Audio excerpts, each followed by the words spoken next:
Totoo nga yung sinabi ni Ka-80s na mura at di kalidad yung mga tinapay nila dito. Ako nga mismo na dumaan lang sa harapan ng tindahan nila ay napabili agad. Na tamang-tama naman na may bago silang nilabas na product ngayon. At ito nga yung asado cheese bread at choco cinnamon twist. Ngayon lang ako nakakita ng cheese bread na may palaman na asado sa loob. Galing daw ito sa dalawang bestseller na double cheese bread at asado siopaw na pinagsama nila. May mga crumbs sa ibabaw na medyo malutong yung labas niya na lasang cheese talaga pero hindi maalat. At yung palaman na asado sa loob ay tamang-tama lang din yung timpla. Ito namang choco cinnamon twist nila, akala ko talaga sa unang tingin ay yung pilipit. Twisted donut pala to na may coating ng chocolate at cinnamon powder. Ang ganda ng pagkakaprito ng tinapay guys, ang lambot pa din ng loob. Hindi naman siya ganun katamis, pagdating nga sa lasa ay medyo lamang nga yung flavor ng chocolate na may konting kick ng spice ng cinnamon. Sure ako na magugustuhan ng mga bata to. Marami pa silang masasarap na tinapay na pagpipilian, may mga donut, savory bread at kung ano-ano pa. Ito lang munang dalawa yung titikman natin guys at babalikan na lang natin sila bukas.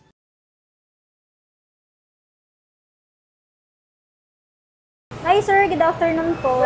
Hello ma'am, napadaan ako sa harap ng tindahan nyo, napakabango. Ano yung naamoy ko ma'am? Ay sir, baka po ito na po yung naamoy nyo, yung bagong product po namin sir. Ano yan ma'am, inipit? Ay hindi sir, choco cinnamon twist po siya sir. Choco cinnamon. Yes okay. po. Tapos ano yung powder niya, yun yung cinnamon? Cinnamon po siya. Kano nga pala ito ma'am? 12 pesos each po siya sir, 120 per box, 10 peraso po yung laman ng isang box. Yan. May isa pa po kaming bagong product po sir, baka gusto po nila. Asado cheese bread po siya sir, combination po siya ng dalawang product po namin na mabenta po. Double cheese bread po, tsaka toasted asado siopaw. Magkano naman yan ma'am?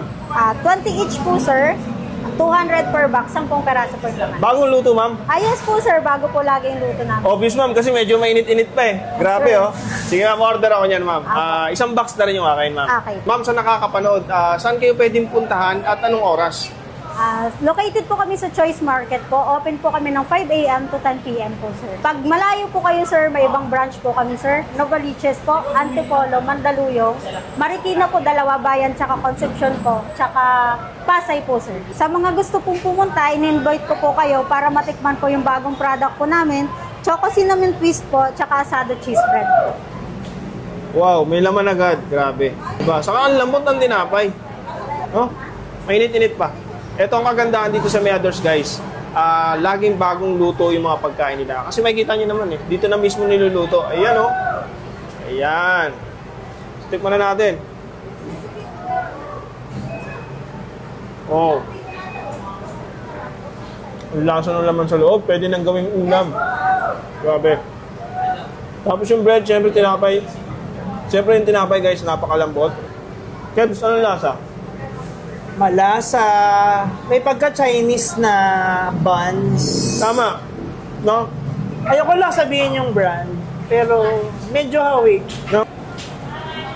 Ano lasa? Ano lasa? May pagkalasang yung Chinese na sikat, tapos affordable ang atake niya. Grabe no? Magkano lang yan? Pero yung quality niya, pang mayaman. Namis, pero may alat pa rin yung karne. Sarap. Ito, kanina ko pa ito in-order.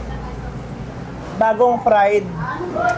May chocolate, may cinnamon, pero hindi ganun katapang yung spice. This is good for kahit di ka mahilig sa cinnamon, magugustuhan mo pa, I swear. Dahil sa kanyang magandang blend with chocolate. Saka saka nagkalat ka na. Bakit tayo? Thank you po.